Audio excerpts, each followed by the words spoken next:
Welcome guys, I'm Al. I'm Arash. And this is the Call to Whiskey. All hail cow. Today we're talking about the Aberlour Casg Annamh. Casca what? Casg Annamh? Casg Annamh. Casc Annamh? Casg Annamh. Casc Annamh. Casg Annamh.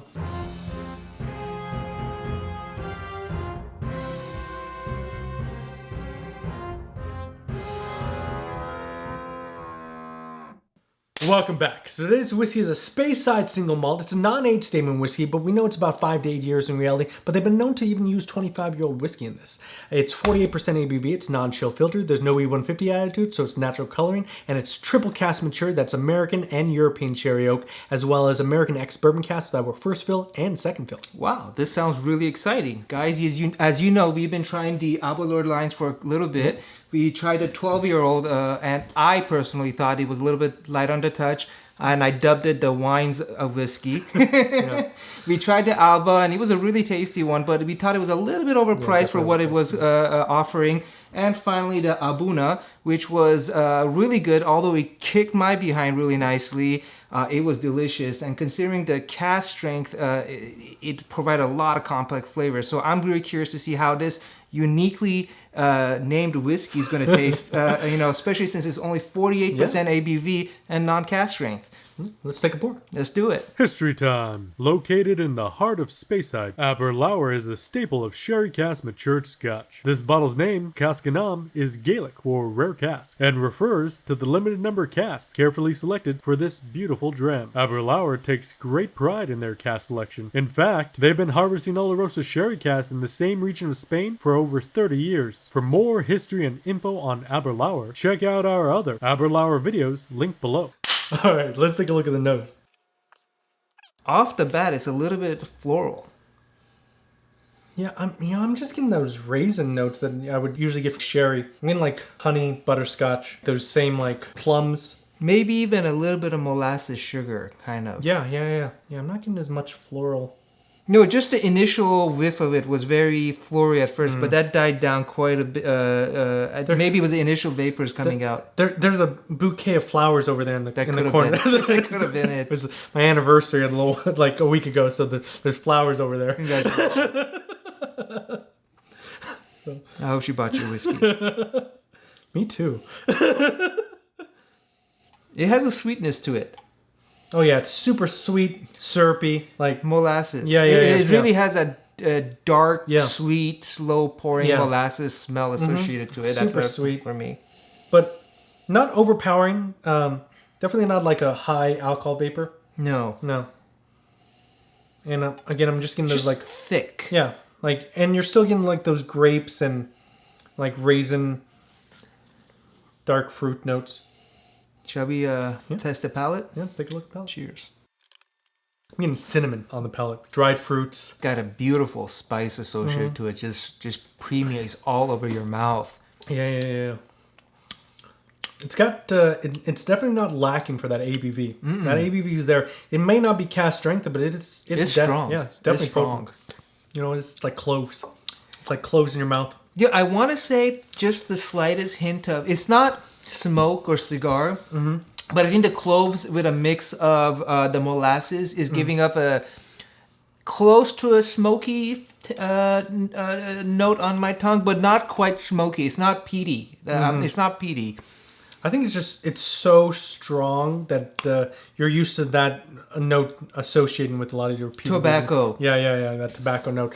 And again, whenever you have sherry, you always taste tobacco. When we have sherry cask finish, you're always tasting tobacco on that. So maybe that's what you're getting out of that smoke. Maybe, and it's not tobacco, but it's just it's got a aftertaste that's dry, spicy. It's like graham crackers.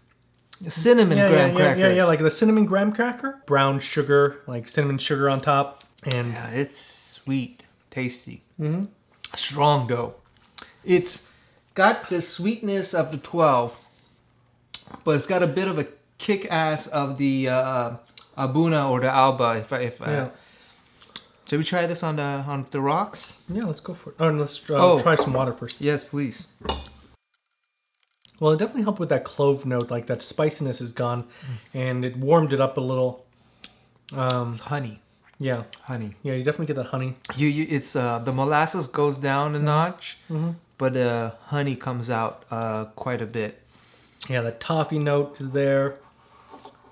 It's almost like a holiday rum.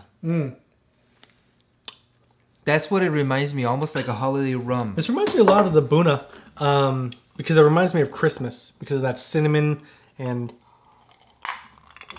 dried fruit. Let's try it on ice. Yes, sir. It loses a little bit more complexity, But it's sweet. yeah, it's super sweet on ice. It's super sweet on ice. It just went full Cocktail? yeah, like a cocktail. Yeah, absolutely. It feels like there's more in here than just the whiskey. Yeah, no, it's definitely, this is like a cocktail at this point. Add ice, get a cocktail, a little bit of water, honey, Yeah. straight onto by itself, Yeah. deep molasses. I mean, I can almost taste the ginger beer in here. Like it's, you know, like it really does taste like a cocktail. You do like your ginger beer. Yeah. It's a winner, folks. Yeah, no, let me grab a glass. Hold on one second. I'm really curious to see how this thing, because it's, you know, it's reminding me so much of that Aberlour Abunadh. I just want to take a quick sip and see how that stacks up to it. Oh yeah, the Abunadh is definitely a deeper, darker, like fruit note forward. This is much more cinnamony and like graham crackers. Like this is very different from the Abunadh.